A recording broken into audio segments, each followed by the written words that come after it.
Well, for a medical perspective now, I want to bring in Dr. Dave Montgomery. He's a cardiologist and he's the founder of his cardiology practice called PREventClinic Inc. in Georgia. So glad you are joining us because a cardiologist is really who we want to talk to. I think people still have questions about this. How does a football tackle like the one that you saw on Monday night make someone who is young, an athlete, strong, make them go into cardiac arrest?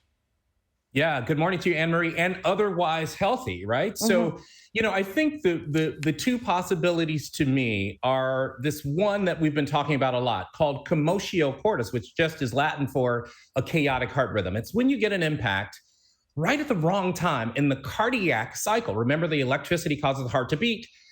If you get hit right at the time where the heart is recovering itself for the next beat, you can go into a chaotic rhythm and then pass out and go into cardiac arrest.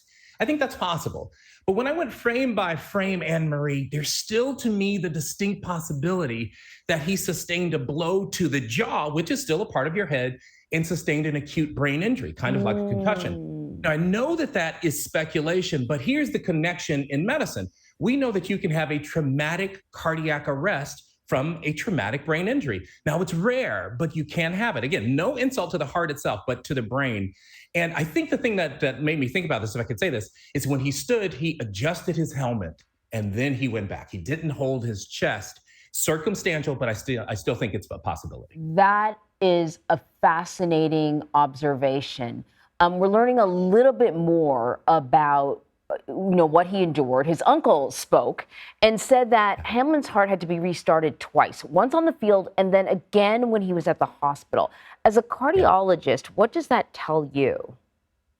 Yeah, so that's complex. There could be a number of reasons why his heart stopped again in the hospital, and some of them may have nothing to do, with the original reason. Believe it or not, right? So obviously, if it's commotio cordis, there's not the original reason.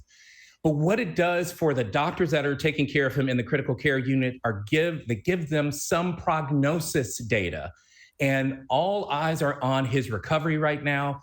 The likelihood is, we don't know for sure, the likelihood is that they put him in a protocol that tries to preserve the brain and the heart for 24 hours. That's why you've been hearing 48 hours to 72 hours after that arrest. Those are the critical periods to know if he's going to have a meaningful recovery.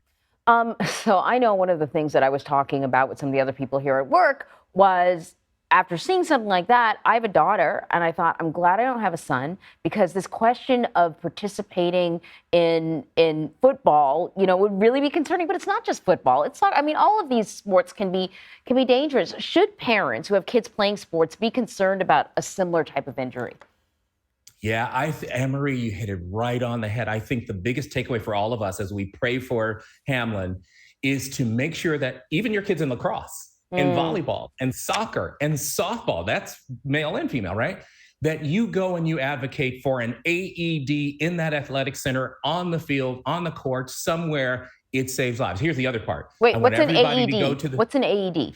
It's a defibrillator. It's an automated electronic defibrillator. And literally, it's super easy to make. The manufacturers make it so easy. You open the thing, press the button, and it literally tells you step by step what to do. Right. You don't have to be afraid of it. Let's get one of these in every athletic center and every field that we can.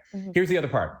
Go to the AHA, the American Heart Association, and spend 2 minutes of your time looking at the new guidelines for CPR. It saves lives. Hands only. We don't have to do mouth to mouth. We don't have to be afraid of giving CPR. If we get there in a timely enough fashion, we can save lives. Dr. Dave Montgomery, such valuable information. Thank you so much. Great to be with you, Anne-Marie.